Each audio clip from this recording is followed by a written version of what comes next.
दूसरी जानिब आपको दिखा रहे हैं कि शर्जील इनाम मेमन की जानिब से भी गुफ्तगू जारी है। नहीं खड़ा होना चाहते। उन्होंने मना कर दिया है कि जब तक वो अडियाला में बैठा हुआ कैदी वो उनको इजाज़त नहीं देगा, वो नहीं चाहेगा, तब तक पूरी जमात उस शख्स के कहने पे या उसके इजाज़त लिए बगैर कौम के अहम तरीन इस मोड़ पे वो कौम के साथ खड़े नहीं हैं। मैं समझता हूँ कि माजी में इस तरह की मिसालें कभी नहीं मिली हैं। हर मुश्किल वक्त में, बुरे हालात में भी हमेशा जब नेशनल इश्यूज़ होते हैं तो नेशनल इश्यूज़ पे साथ खड़े होना पड़ता है। कौमी इश्यूज़ हैं, ये पूरी कौम के लिए हैं।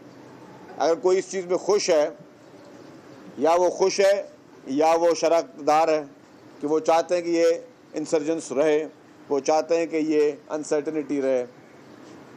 हालांकि अगर आप इन कैमरा इजलास में होंगे तो आप अपने सवालात उठा सकते हैं, आप अपने मशवरे दे सकते हैं। अगर आप के लिए ये इम्पॉर्टेंट है कि पाकिस्तान में दहशतगर्दी नहीं होनी चाहिए, तो अगर आप किसी प्लेटफॉर्म पे होंगे तो आप वहाँ पे जो क्वेश्चन होगा क्वेश्चन कर सकते हैं, जो आपके जहन में कोई अच्छी सजेशन दे सकते हैं।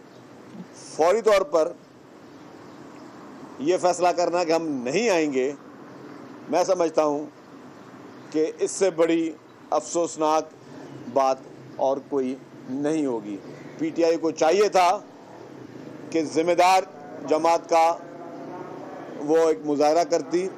पीटीआई को चाहिए था कि एक ज़िम्मेदारी के साथ साथ एक अच्छे पाकिस्तानी होने का मुजाहरा करते, क्योंकि आप देख रहे हैं कि इस वक्त भी बलूचिस्तान में जो दहशतगर्दी के वाक़यात हो रहे हैं वो कहे ये जा, और भारत नहीं चाहता कि स्टेबिलिटी और भारत पाकिस्तान को कमज़ोर करना चाहता है, जो उसकी पुरानी ख्वाहिश हमेशा रही है। और आप अगर देखेंगे कि मुल्क को कमज़ोर करने की हर वो कोशिश जिसमें कभी कुछ टेररिस्ट ऑर्गेनाइजेशन इस्तेमाल हो रही हो, या इस तरह की कमज़ोर करने की कोशिश जिसमें कभी कोई पॉलिटिकल पार्टीज़ जिनको मुख्तलिफ औकात में फंडिंगें भी हुई हैं, उन पॉलिटिकल पार्टीज़ को वो ये चाहती हैं कि पाकिस्तान को कमज़ोर किया जाए। और वही आज शायद दहशतगर्दों के इन हमलों के बाद वो अपने मुल्क के साथ खड़े होने के तैयार नहीं। और ये जो इन कैमरा ब्रीफिंग हो रही है, सिर्फ ये बलूचिस्तान पे नहीं थी, मेरे ख्याल से खैबर पख्तूनख्वा का भी जिक्र भी होगा, जहाँ पे उनकी हुकूमत है, जहाँ पे पीटीआई का फ़र्ज़ है, वहाँ पे पीटीआई के एमएनएज़ एमपीज़ जीते हैं। तो एज ए ज़िम्मेदार पाकिस्तानी कहीं का भी मसला हो सबको जाना चाहिए। तो पुरज़ोर अल्फाज में मज़म्मत करता हूँ। इसके साथ साथ पूरी कौम इस वक्त हमारी जो है वो दहशतगर्दी के ख़िलाफ़ इकट्ठे खड़ी है। पाकिस्तान पीपल्स पार्टी सबसे ज़्यादा दहशतगर्दी का शिकार रही है। हमने अपनी अजीम कायद मोहतरमा बेनज़ीर भुट्टो साहिबा जिनकी शहादत हुई, वो भी इसी दहशतगर्दी का और एक्सट्रीमिज़म का निशाना बनी। 18 अक्टूबर को जिस तरीके से सैकड़ों पीपल्स पार्टी के जाले शहीद हुए, वो भी दहशतगर्दी का निशाना बने। और आपने एक बात नोट की होगी कि इन दहशतगर्दों का निशाना हमेशा पीपल्स पार्टी रही है। मैं और किसी बड़ी पार्टी की बात नहीं करता, लेकिन कभी भी किसी बड़ी और पार्टी पर इन्होंने कभी हमले नहीं किए। इन्होंने हमेशा पीपल्स पार्टी पर हमले किए, क्योंकि पीपल्स पार्टी बुनियादी तौर पर इन तमाम दहशतगर्दी की हमेशा मज़म्मत करती रही है।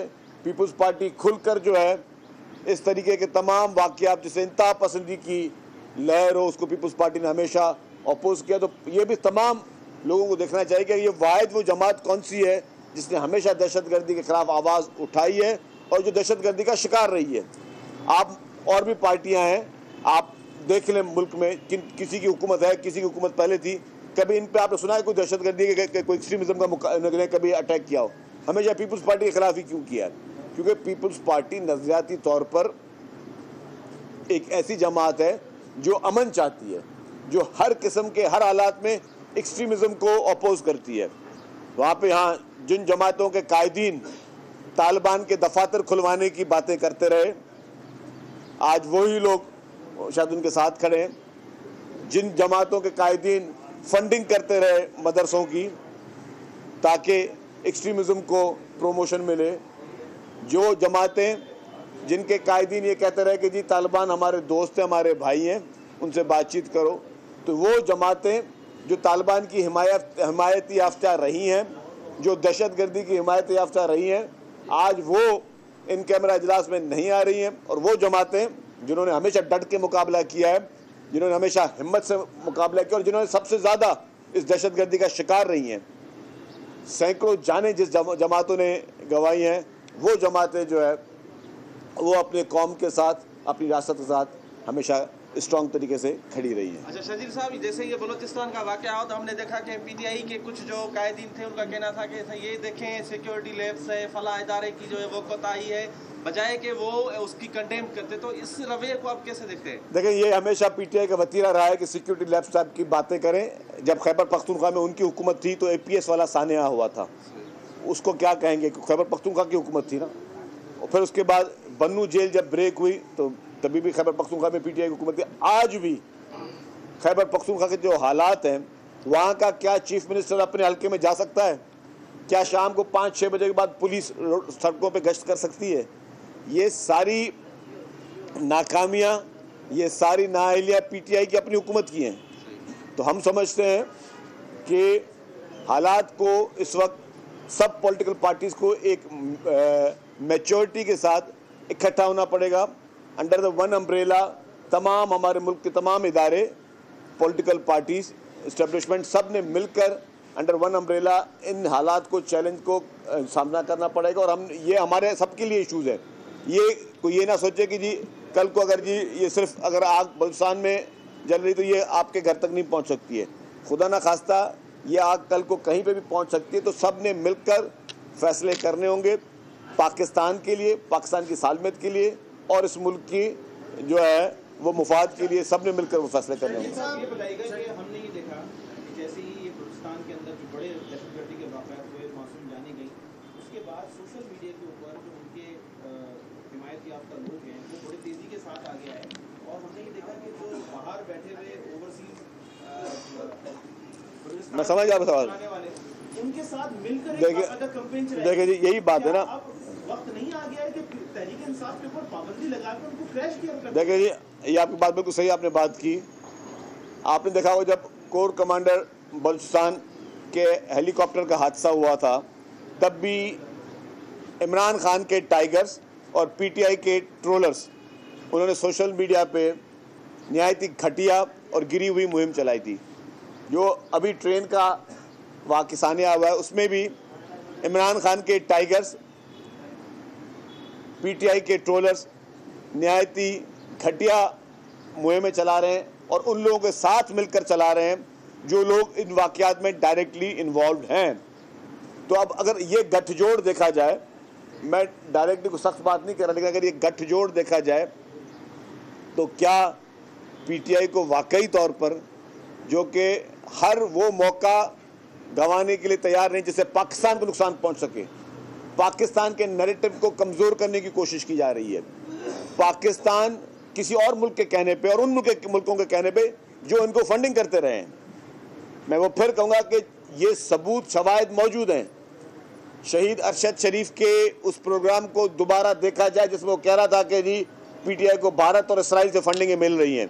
तो जो लोग भारत और इसराइल से फंडिंगें ले रहे हैं, क्या आज उन्हीं के कहने पे तो नहीं ये सोशल मीडिया के कैंपेन भी अपने मुल्क के खिलाफ चला रहे हैं?